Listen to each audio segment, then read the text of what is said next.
Écoutez, rebonsoir. Enfin, je ne crois pas que c'est le moment pour chacun d'étaler ses états de service. J'aimerais simplement répondre à... Vous permettez, s'il vous plaît? Le Conseil national des droits de l'homme, dont je suis le président, jusqu'à la réforme constitutionnelle, était créé par un décret du roi. À partir de cette réforme constitutionnelle, ce n'est plus possible. Donc tous les conseils, y compris le Conseil national des droits de l'homme, va être créé par le prochain Parlement.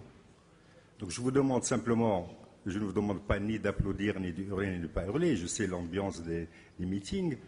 Je vous demande, de faire un effort qui est celui de lire cette Constitution. Elle est disponible en français et on peut la comparer à un certain nombre d'autres constitutions. Donc il faut la lire, tout simplement, aussi simplement que ça, et on voit les dispositions et la comparer et faire l'effort pour pouvoir juger, y compris pour appuyer telle partie de la société marocaine, la lire et la comparer avec la Constitution qui existait. Ça, c'est le premier point. Donc cette Constitution, de mon point de vue, est une constitution très avancée. J'espère que les mouvements de révolution qu'il y a dans les autres sociétés arabes réussiront et nous verrons dans quelques mois, dans quelques temps, comparer ce texte constitutionnel et les autres textes constitutionnels. Ce n'est pas trahir un secret que de dire qu'avant-hier encore, M. Ayad Ben Achour, qui préside l'instance du suivi de la Révolution, était en visite au Maroc et on a eu une séance de travail, y compris sur le texte constitutionnel tunisien en préparation. Donc on verra, c'est à l'épreuve des choses. Ça, c'est le premier point. Le second point, l'instance équité et réconciliation, ma chère Zineb, n'a pas été... Je vous dis ça parce qu'à partir du moment où vous m'interpellez de cette manière, je vous interpelle de cette manière. L'instance équité et réconciliation a publié son rapport intégralement. C'est tout simplement, s'il vous plaît, c'est tout simplement ou une ignorance ou un manque de communication de notre part, mais l'ensemble de l'instance équité et réconciliation, son rapport a été publié et il est disponible dans 5 langues. Toute la société, y compris le journal, puisque Ali Ammar est là, il peut en témoigner, a été critique par rapport à l'instance équité et réconciliation, qui est une commission de vérité marocaine, qui a été chargée d'établir les responsabilités institutionnelles de la violation des droits de l'homme et non les responsabilités individuelles. C'était d'ailleurs un des sujets de discussion dans la société marocaine et c'est un sujet de débat légitime de mon point de vue, parce qu'on peut discuter effectivement s'il faut juger après une période de transition tous les responsables présumés des violations des droits de l'homme ou pas. C'est un débat qui a lieu en Tunisie actuellement, en Algérie qui a eu lieu et qui aura lieu en Syrie ou en Égypte en ce moment. Comment juger? Qui faut-il juger? Et comment? C'est un débat normal dans une transition démocratique après une période de violation des droits de l'homme. La société marocaine a connu ce débat, c'est un débat normal. Mais les recommandations de l'instance équité et réconciliation sur le plan factuel ont été publiées. Sur la Moudawana, je n'ai pas dit que c'était un texte parfait. Je n'ai absolument pas dit que c'est un texte parfait. Il y a 2 questions qui restent posées dans tous les codes de la famille dans le monde musulman. La question de l'héritage. D'évidence aujourd'hui, et moi je n'ai aucun problème pour dire publiquement, je l'ai dit au Maroc et je peux le répéter au Maroc demain, que je suis pour l'égalité en matière d'héritage, mais tous les codes de la famille dans le monde musulman maintenant appliquent l'inégalité de ce point de vue. Et deuxièmement, le mariage avec un non-musulman est interdit à toutes les femmes musulmanes.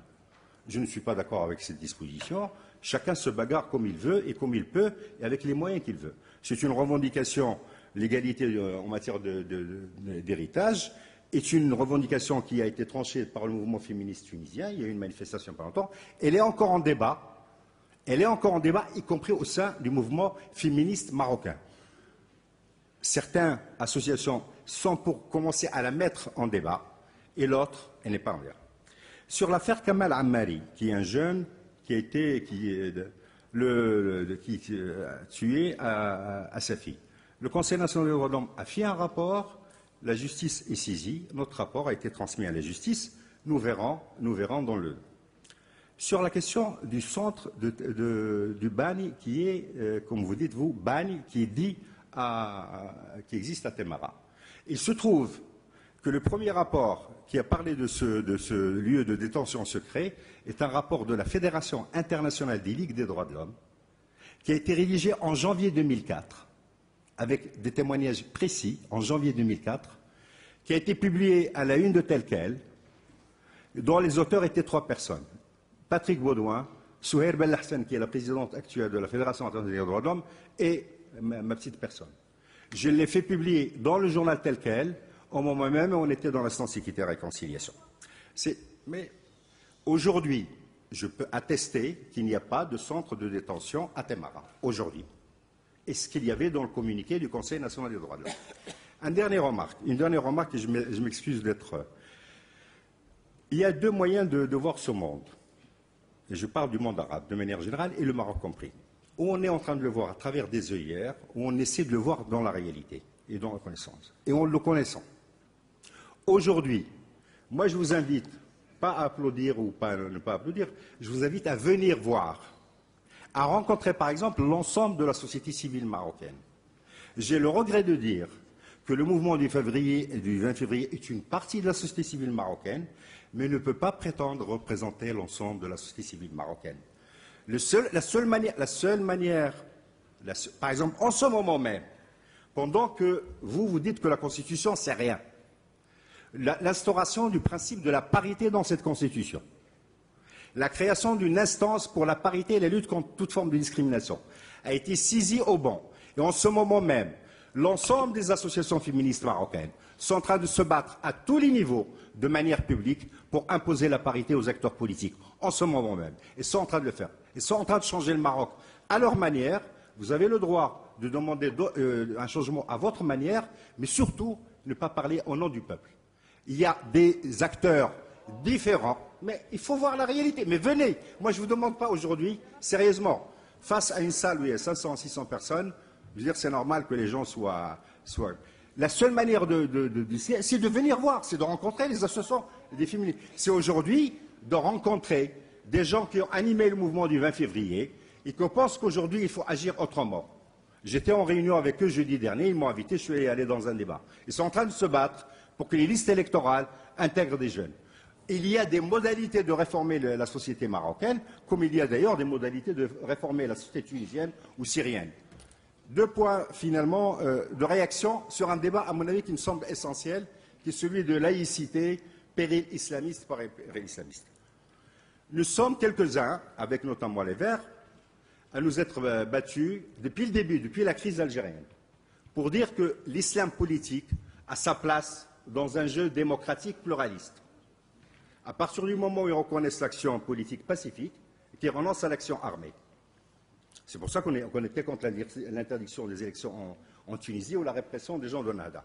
Dans un climat démocratique, dans une société démocratique ou en transition démocratique, c'est évident qu'il faut mener la bataille des idées.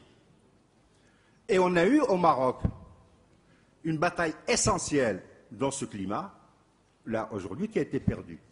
Et je n'ai pas entendu beaucoup de personnes du mouvement du 20 février, malheureusement. Dans le draft de la Constitution que nous avons concocté, en 3 mois, il y avait la liberté de conscience inscrite. Avant même que le projet ne sorte, le Parti de la justice et du développement islamiste a mené une campagne durant 15 jours contre, y compris en insultant les membres de la Commission. Je n'ai pas entendu les modernistes de la société marocaine, s'il vous plaît, face à cette campagne, je dis simplement, face à cette campagne des islamistes, et c'est là où je rejoins Daniel, face à cette campagne, il n'y a pas eu une véritable mobilisation de la partie moderniste. Est-ce que... Je parle... Écoute Gilles, s'il te plaît, on a des vieux discussions depuis assez longtemps, donc on ne va pas les... Je dis simplement, et ça peut être démontré, et je suis prêt à t'amener les éléments qui montrent qu'il y a une campagne des islamistes contre la liberté de conscience et que la société moderniste marocaine ne se mobilise pas. Et par exemple, c'est une bataille perdue en ce moment, c'est tout. Merci.